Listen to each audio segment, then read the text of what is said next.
Fauja Singh Keeps Going, the true story of the oldest person to ever run a marathon, by Simran Jeet Singh, narrated by Mochi Gate.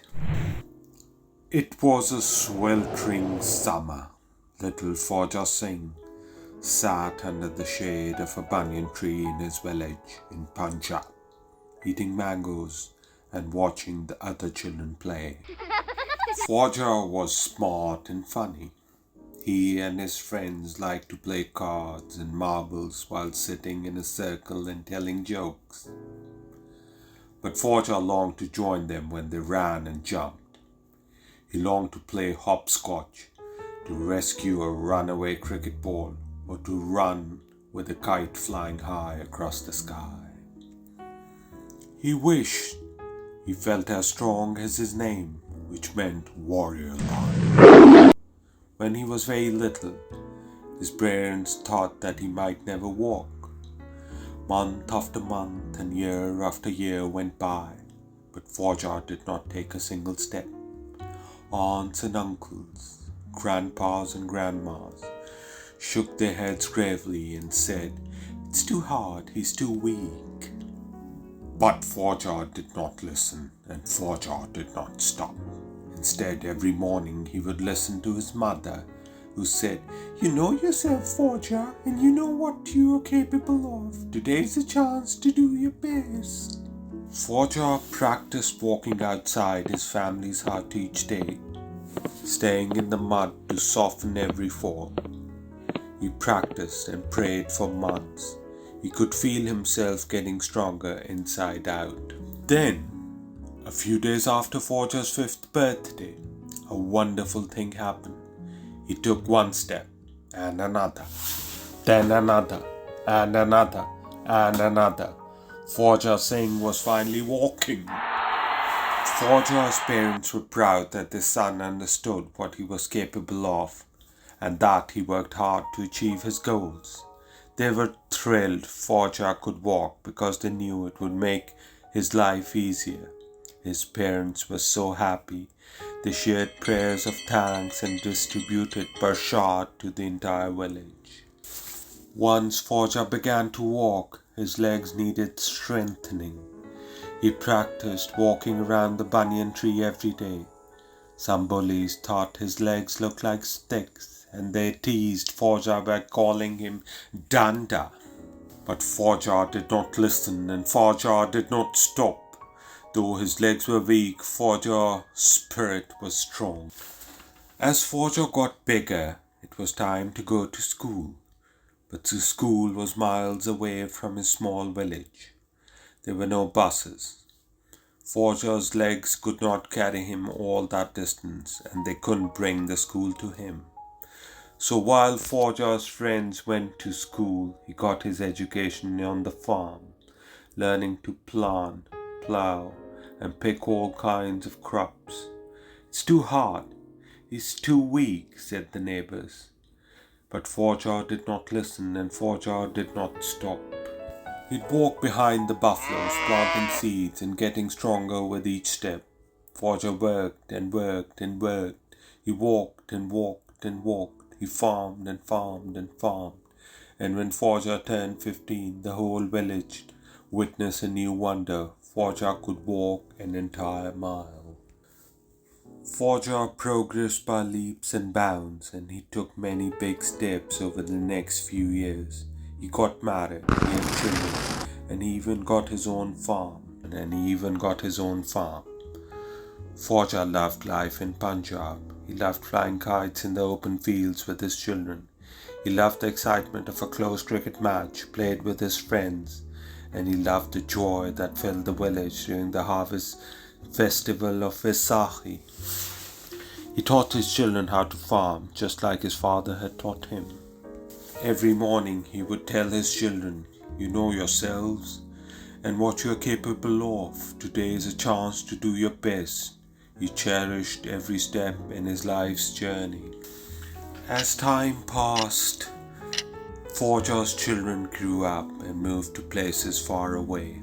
Fauja, who was usually lively and energetic, grew sad and lonely, especially after his wife died. He missed his family and wanted to be with them. But to leave his village at the age of 81 to go live on the other side of the world, could Fauja do it? His friends were worried. You're too old, Fauja, they said. It's too hard for you to move away. But Fauja didn't listen and Fauja didn't stop. He knew it was time for him to take a step in a new direction. One day, Fauja got on an airplane for the first time and went to live with his family in England. It was cold in England, and almost everyone only spoke English. Fauja was used to having many friends, but here he felt like a stranger. His family was busy with school and work. Fauja found himself with nowhere to go and nothing to do. Fauja passed his days in the living room, staring at the television. He had never been so miserable. As he was flipping channels one day, he saw something new. A whole lot of people were running around town. Was it fire? An accident? No, Fauja realized. They were running just to run, and they all had big smiles on their faces.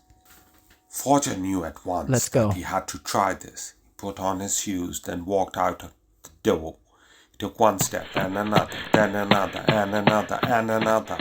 Fauja was running. The wind flowed through his beard, and for the first time in a long while a smile appeared on his face. After that day, there was no stopping Fauja. He began by running a little bit every morning. As he got stronger, he ran faster and longer. When he felt especially strong, he would even run again in the evenings before eating dal and roti with his family. In England, it was common to see people running for fun, but not many of them looked like Fauja Singh. Some people would stare and some would laugh, but Fauja did not let that bother him. He ran and ran through the streets and parks of England, getting better and better each day. He ran races and he ran for fun. He ran with his friends and he ran alone, always with a smile on his face. Fauja loved running. He liked the new friends he made. He enjoyed exploring the new country he now called home. And he loved how being outdoors reminded him of his childhood, of playing hopscotch and flying kites in the fields. It had been a long time since he felt this happy. More than anything, Fauja loved the challenge. He had always enjoyed pushing his limits, whether it was learning to walk, doing farm work, or moving to a new country. Now he was ready for his next challenge. He started training with a coach, Baljinder Singh, who had run many marathons and had trained others to run marathons too. There was no looking back after that. Baljinder and Fauja ran together many times a week. After months of hard work, 89-year-old Fauja Singh became one of the oldest people to ever complete the 26.2-mile London Marathon. Fauja ran the London Marathon 5 more times after that, getting faster each year and setting new records each time. By this point, Fauja was famous, as people in England followed this man with a beard, turban and disarming smile running great distances. They began to learn more about his Sikh background. Around this time, Fauja learned that some people in the United States were attacking Sikhs for how they looked. Fauja knew this was wrong and he wanted to help, but he wasn't sure how to share his message. He couldn't read, he couldn't write, he couldn't speak English, but he could run, and at once Fauja knew what he had to do. He decided to run the world's biggest marathon in New York City. By now, Fauja was 93 years old. Could he still run 26.2 miles? Many news reporters didn't think so. But Fauja did not listen, and Fauja did not stop.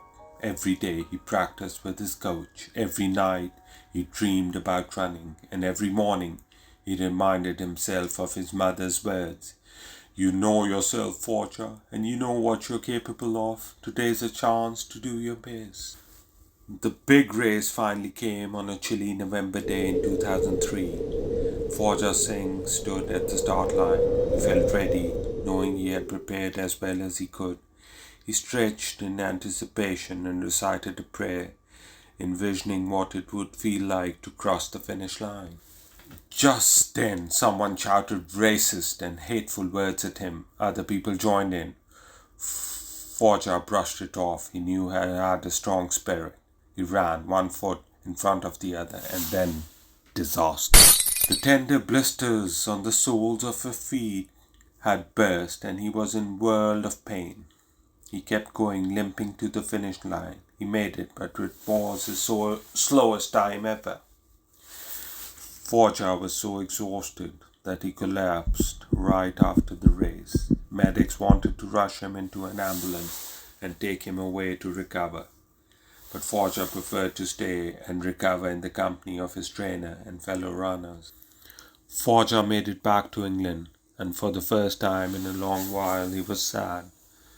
Fauja had wanted to run fast and show the world what Sikhs could achieve, but he felt like his poor performance at the world's biggest marathon made him look weak, and he had failed his Sikh sisters and brothers all over the world. "Maybe they were right," said a voice in his mind. "Maybe it's too hard. Maybe you're too weak." The voice made Fauja doubt himself for the first time in years, and it tried to convince him to quit running altogether. But Fauja did not listen. Inspired by his coach, he set a new goal for himself. He was going to be the first 100-year-old person to ever run a full marathon.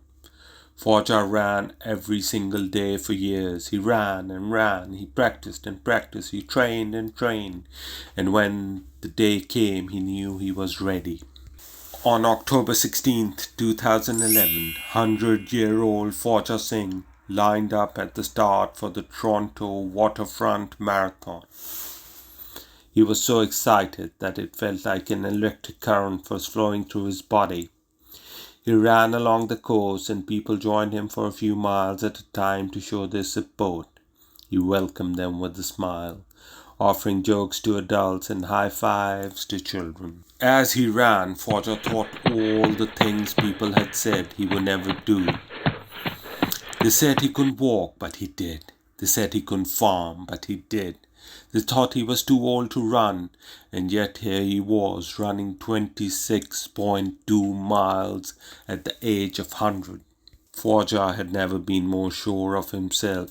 He hoped that children and adults everywhere would see him take on this difficult challenge and persevere with grace, something he had learned through his faith.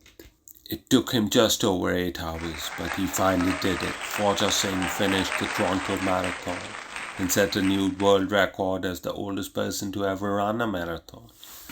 He stood tall and smiled proudly, holding tightly to his medal.